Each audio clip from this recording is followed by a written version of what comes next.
now that I can turn the microphone on so you can hear. Um, hey, Jamie has a mitt in her mouth, so I turned the microphone off. That's not He true, waited for me to put something in but my mouth to I start waited. this. Yeah. So, what I was going to say, just go ahead and reach out to anybody you can share this with. This will be a pretty fun session with a lot of different stuff, tips, different things. So yeah, we want to talk about some different things. The topic today is making sure the partner you are with remains the one you would most want to be quarantined with, thriving together. Or the alternative title that got shot down was Quarantine and Chill. And so, yeah, so it's okay. I like this one. I like the other title too, so. But take a minute or two, share this with whoever. Again, a lot of good stuff, a lot of good tips here, and you'll be able to be saved. You can share as well too. Mm-hmm. But we were talking about how to connect with couples. We were talking about how to reconnect in the first one, and then how to deal with some of the conflict and different things that come up with too. And this one, again, we're trying to look into how we can connect and thrive. And so, I know in a couple of weeks that this has been going on, not just in our home, but in a lot of the couples that I work with, people seem polarized. Like they either are in this place where they are really enjoying it and they love just being together. They love what's going on. Or they're holding their breath, waiting for this to finish. I mean, there's like one or the other. And it is just a pretty difficult time right now. So I'm just wondering, though, looking at people and how they're handling it and what they're kind of doing to thrive. I wonder how much the extra enforced time together is really magnifying what's going on in the relationship. There's no kids activities, no busyness, no sports, none of the things we typically do. And so just wondering how much that plays into it. I wonder, Well, yeah. And I think that we're really, I don't know. I haven't felt that downtime yet. We have with kids and everybody in the house and making sure that we're trying to follow the recommendations as best as possible and all of these things. There hasn't been a ton of, oddly, I've always thought this would be more like a staycation, and it's really not much of one of those, in my opinion. Well, maybe it's just because we have so many, our responsibilities are still in place. And so if that's you, well, that's cool.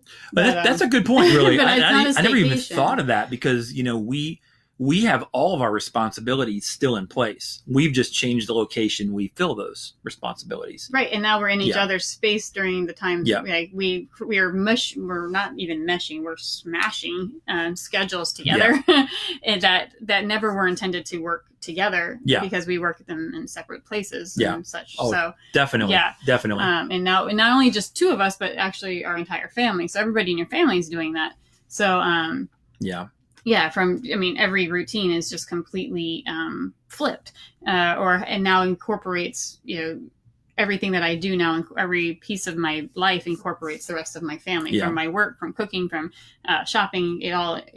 Things I just can do automatically and done without thinking about it. Now I have to think twice about. So Well, and I mean that's a really, really good point, Jamie, because I think that's what we have to do. We have to kind of create that, no matter how bad it was or good it was. Right. Whatever. It's different. It's just different. It's different now, no matter what. Yeah. So we have to reinvent, recreate, take what was working, pull it together, and you guys have to do the same thing. So we're not exempt from that either. So, but from the previous videos, I've made this point, and it's really works into this too. Whatever we feed will grow, and whatever we starve will die. And we are coming together and trying to do these things, but we want to talk about how we can feed what we have now, and how do you let the uniqueness of this season be that catalyst for growth?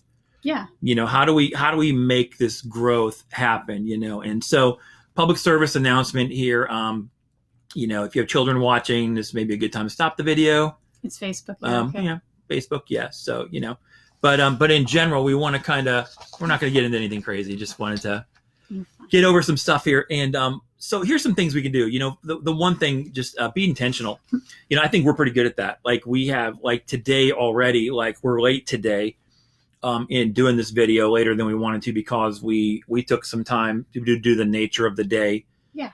We're not even upset, if you're out doing that right now. Hope you are. Hope I really do. We really hope you are. Whatever you can kind of do to stay within the norms of what we're supposed to be doing and be able to do self-care is awesome. But we both kind of did some stuff for ourselves, and we have some plans in the late to do some different things together. So those are really, really good. Be intentional to protect time together. Too often intimacy, though, for couples is at mercy of other factors. It's It's all about what other things are kind of going on, and it's we really need to make sure we're doing the best we can to protect the time we are connecting and the time you guys connect together. And definitely, I think it's really important. Like I said, we smashed these schedules, and so now it's a new schedule altogether. Mm-hmm. So, yeah, I think it's just really important that you have to realign your schedule really in your life to what it is right now, and then have enough grace for each other and for yourselves, because no one's done this before. So yeah, it's a good point. I mean, really kind of understanding what it's like for your partner to be going through the same things too. But again, just really making that intentionality of it too. We know from research that marital satisfaction drops after the first child is born. Anybody who's had a child is well aware of that already, but it's not that children are bad. It's just that it changes the dynamic. When you're newly married, you can go do whatever you want to do. You can just want to get a weekend away. You just go, you do whatever. It makes a big difference. I remember when my first child came into the world. I mean, I had a playroom set up that was amazing. I was like, this will be great. Put all the toys in here, get everything ready. It took about a month to figure out that was my room and the rest of the house was the playroom. Like, it was not the way it was going to work out. So I think we really have ideas in our head of how these work out, but we have to constantly be making these adjustments too. I'm reminded of that mask in the airplane. You get on a trip and they say, parents, put the mask on yourself before you put the mask on your child, or someone else, or someone else.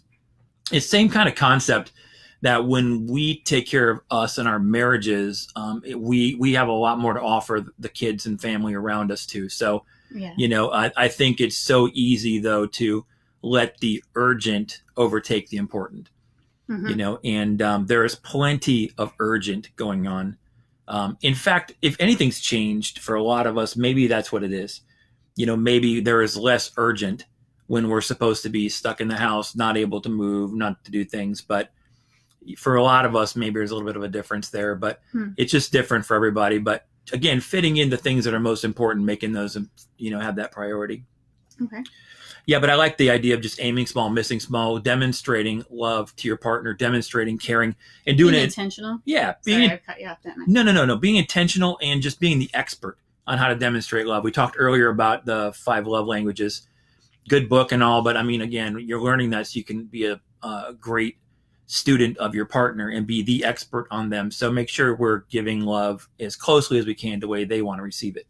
Right. We talked those about things that, too. So what do you do with your intentional time? Well, I'm really glad you asked, because we came up with a list of things that we will discuss just briefly.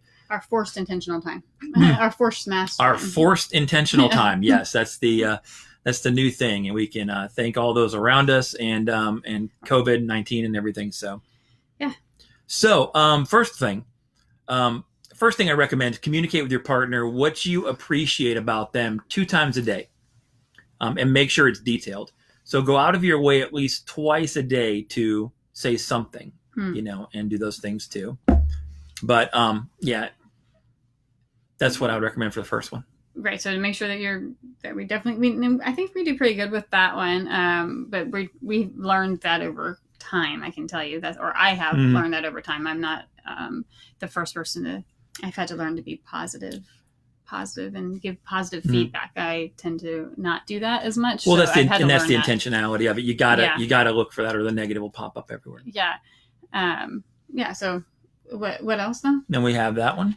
So that we show appreciation by doing acts of kindness for your mate. So for you, like with the masks thing, is that what you're... No, just in general, there's the giving the words and the verbal things, and it's really encouraging, and then there's the showing the appreciation too. Yeah.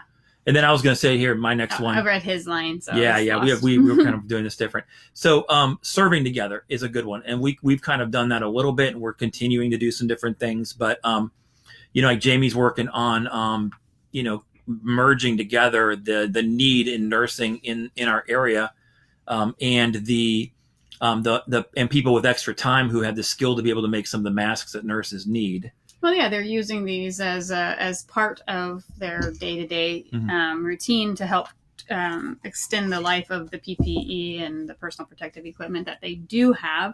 And so, it was just something that I thought of. It's something I can do. This is not an easy time for anybody, and I hate to sit by and watch other people struggle. So if I can relieve our Yeah. nurses, then yeah, but that's not what this is about. Well, I don't sew and I don't do a lot of good stuff like that, but these are things you can kind of do together. And you can kind of be a you've part been of these hugely together. helpful with that. So yeah. Well, just in general, not too hugely, but all right. What's the next one you got there? We can learn a new language together. Yeah. We could do that, or you could do that. Rosetta Stone, Duolingo. You could get these apps and just say, "Hey, let's learn a language," and you guys practice a little bit and talk in like. Especially if you're stuck quarantined, you can kind of do something fun and productive with that too. Yeah. Let's see. You can learn to dance together. I know the ballet has lessons. We talk about salsa and other things too. Yeah, just because you're stuck inside, we can do a romantic dinner together. Yeah, and romantic dinners are great. Candlelight, you can do that kind of stuff too. Absolutely. You could dress up if you wanted to, formal it or semi-formal it if you want.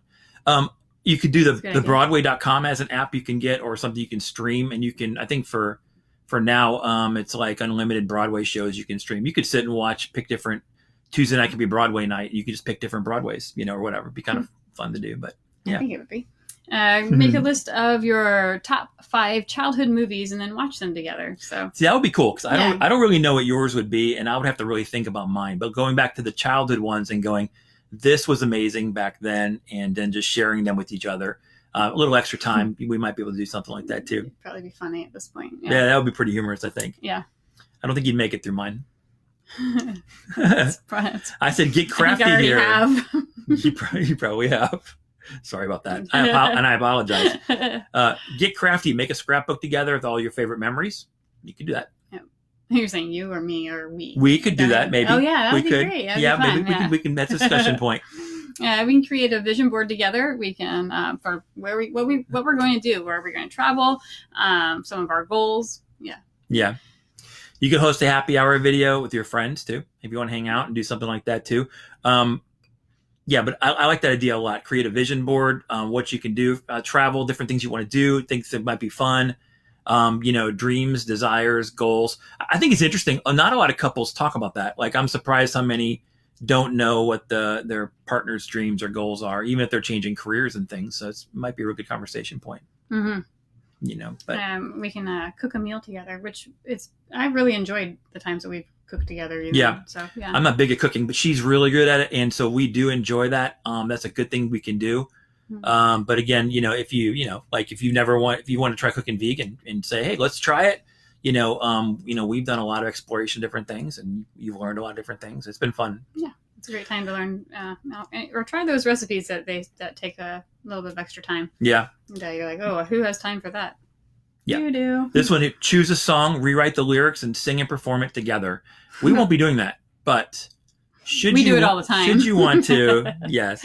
We don't make up the lyrics on purpose, though. We just often don't know the lyrics. So, yeah. Moving on. Yeah. Write each other love letters. That would be fun. Yeah, that would be fun. We haven't done that. Not in a long time. Yeah. Oh, here's one too. DVR Shark Week together, or any kind of. It's on Discovery right now, by the way.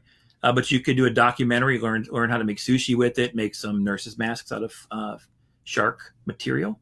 You kind of link it all together, work on a theme. Not out of the shark, out of no, material. Not shark. Not yeah. shark I just want to make mask. sure you're very clear. Could you breathe through that? That would be wrong. That would be like in 99.99. We're done. I don't even know. Okay, I don't know what that is. Keep moving. Teach. Yeah, but you could do that. So yeah. We could teach each other about something that we love. So cooking for me, I'm still trying to get him to do some yoga with me. Yeah, yoga. That's probably not gonna. I'm not bendy. Some of you know me, and bendy's not my thing. What? Bendy's not my thing, and so I believe that would be very funny, and but I wouldn't actually mind. I think there's a lot of benefits to it, so maybe I should try it. But that's my thing. But time. That's a good chance to kind of just say, hey, this is something I really enjoy, kind of teaching each other. And I think we should get a vote of how many people would like you to do some yoga. I'll bet. There would be some great comments later on that, I'm pretty sure. Yeah, so this is a good book too. This is a good one. You can read the book 8 Dates by John and Julie Gottman. This is a really cool book on just on that. It's based on actually 8 different dates you can have and what you talk about. Again, some of them are a little more like about how do you talk about money, things like that too. So some of them aren't always just fun and playful, but it's always kind of fun. It's a fun little thing to work through together and then have some fun dates. But okay, and then we could do a cook-off, so chop style. the same ingredients, go. You just come up with it, and we see what we can come up with. So it's a great thing to do when you're like, I have all these leftover ingredients from my week that I didn't quite use all the tomatoes, I didn't quite use all of the whatever zucchini, and like, go. See what you guys come up with. That'd be fun. Yeah. Let's see. Make a growing up playlist of songs from your childhood and teen years. Then reveal it to each other and explain why these songs are so important. You know, like my parents used to play this around the house, whatever. Find some food from that era. Maybe give that food. Yeah, maybe you could do that kind of thing and kind of just enjoy that little moment. Sorry. Yeah, well, you know, just kind of. I'm fixated on food right now for some reason. He's hungry. I'm gonna go. Yeah, we're gonna do work on that later, but.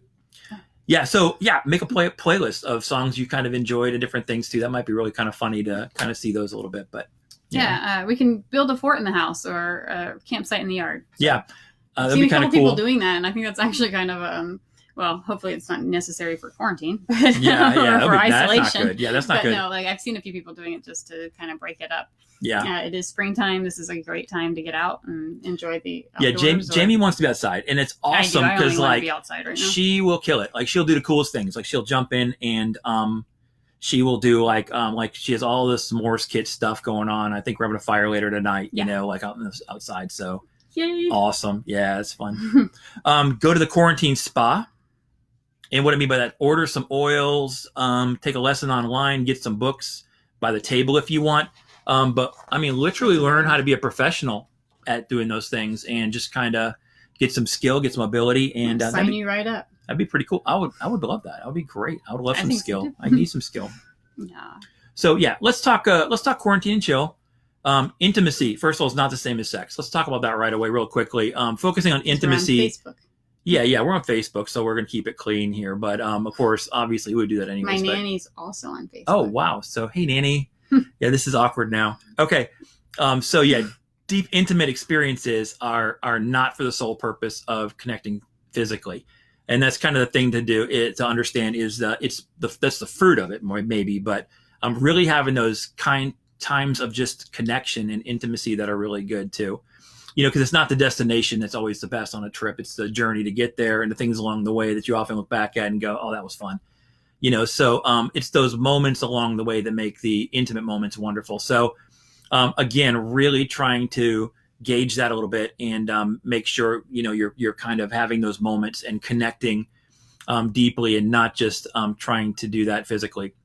And so, you know, again, we want to remove those barriers to intimacy and really focus on the values of coming together too. Let's talk about kissing. Kissing is interesting. We already talked about it a little bit, that it is of course very healthy for couples to do too. With my couples that I work with, we recommend a 6-second passionate kiss per day. I had one couple almost raise their hand in session and say, can we divide that up over different parts of the day? And I said, no, that's not the point of it. The point is to literally do the 1 6-second kiss like long. And so, but I always tell couples too, I have mints by the couch and a very slow elevator. So have at it, you know, and you have plenty of time. So, but yeah, you know, so again, that's something, you know, again, just again, keeping things focused on the intimacy the best you can too, you know, and so of course, you know, now I see couples by telehealth. So, you know, gotta be more careful. They're sitting in their house. So again, you know, you talk about intimacy a little bit too, though, in sex, you know. And so, well, the quarantine is a perfect time to create some of your opportunities for connection. So just some normal, you have to create a new norm. And so with that, there are things that you just need to, I shouldn't say you need to, that we can all work on creating ways of connection, and they can make it part of the habit, at least while we're in quarantine. And who knows, maybe some of those things will bleed back over once we unpause life again. And that's a good point. I mean, you always think about what are we? You know, we always think about now and how long this is going to go on. But, you know, we've talked about this a little bit, and it's going to be neat to see what we actually carry out of this season and what doesn't make the cut that we used to do. Yeah, I'm actually curious to see what makes the cut and what doesn't make the cut from what we used to do to what we are doing right now. And the parts, you know, can we leave some of the extra, the baggage part behind? I'm kind of hoping that's kind of true. There's some really, as much as has been, I wouldn't even dare to say it's not a burden, and I don't mean that at all. It has been definitely a change and a struggle there. I'm curious to see the positive that comes out of it. Yeah. So, and I've seen some positive already. And we've had some in our been family. Very intentional though. Yeah. Like everything has to be super intentional all the time right now. And so, and that can be a little exhausting. Yeah. The habits are coming. Habits take time, right? And they do. Yeah. And once they're in place, you can maintain them pretty well. And I think Yeah. you're going to have enough time to put some habits in place. Yeah, that's good. But again, that intentionality, the habits, give it a priority. So often it's like subjected to, well, if we have nothing else to do, then we can do whatever, you know, or if somebody doesn't need anything, you know, and so again, making the priority, but, you know, so let's talk about some tools to keep things a little bit fresh, when it comes to intimacy. And so, what I like, one of the tools I use a lot with clients, that I like, and again, if you get the app from the Gottmans, you can use it too. I do the salsa cards, and they are really, really fun. They come in good for Mexican night. They are Mexican night. All right. I like the way she thinks. I like Mexican food. He's awesome. Hungry. And salsa cards. Thanks for bringing, Okay, keep him. So there's mild, medium, and hot. They come in 3 different temperatures. You know, so you know, let's take a look at some of them. So if you dare. Yeah. So okay, here's some mild ones. We're gonna start with mild. All right. So give you an idea here. I'm just supposed to pick one. Yeah, pick one. You can read it if you want to read it. Oh my! Send your partner a love letter or poem. You should definitely work on that. I'd like to see you write a poem. Oh, I would kill that. Maybe. You probably would. Be aware of when your partner's needs emotional support and be an empathic listener. That's a good one. All right. I can't. You have to read one. I can't. Oh, okay. Sit at the back of a movie theater and make out as if you were teenagers again. Now, that's challenging because we can't go to movie theaters. But get creative with that too. Catch your partner doing something right and convey your appreciation or admiration. Draw a bubble bath for your partner. Yes, you should. Yay. Thoroughly explore the art of kissing. Okay. But yeah, those are mild. Those are kind of mild ones, and so those are good. Okay. They're good stuff. As you can kind of go through and kind of go, hey, here's some different things we can do that just are some cute, fun ideas. And so then we get into the medium. And the medium cards are, we'll see if we can read them or not. There you go. You can have a stack. Oh, I have a whole stack. We have a stack. I'm giving her a stack. Now we're not even like one card. Here, have all of them. Yeah, I don't know about that. Can't read that not on really. Facebook. This involves listening to music and taking turns picking some music and some other things. What are you doing over there? I'm trying to decide what I want to read. That would be fun, but that's something. Children. Okay, so grandmother. Oh, give a massage and then. I see the half that he gave me now. I understand what happened. So that's fun. Okay, that should be in your stack. Yeah. Okay, so. You get the idea. Yeah, there's a bunch of them here though. So not Facebook material. Yeah. So they're pretty much something we don't want to read in front of our family. Where we started. Well, I think it's important we give people an accurate view of what these cards are like. Oh my! And so I think that pretty much gave them an accurate. These are the spicy ones, and so you know, I'm not feeling too optimistic that we're not reading. Okay, so whoa, let's not. You first. Me. Oh yeah, that's not gonna happen. Well, that's not. Nope. Yeah, so not on Facebook. Nothing. No, I'm not even. Nothing. Okay. Well. No. We got to go now. No. Yeah. So hopefully that helps a little bit too. You guys could you know, get some ideas, get some things to do, and really try to keep that connection alive and fresh, and stay in that place where you guys are constantly connecting and intentionally creating those positive interactions together too. So we'll connect soon. And so, give us your comments in this as the video is posted and whatnot. And we'd love to hear from you. Thanks, guys.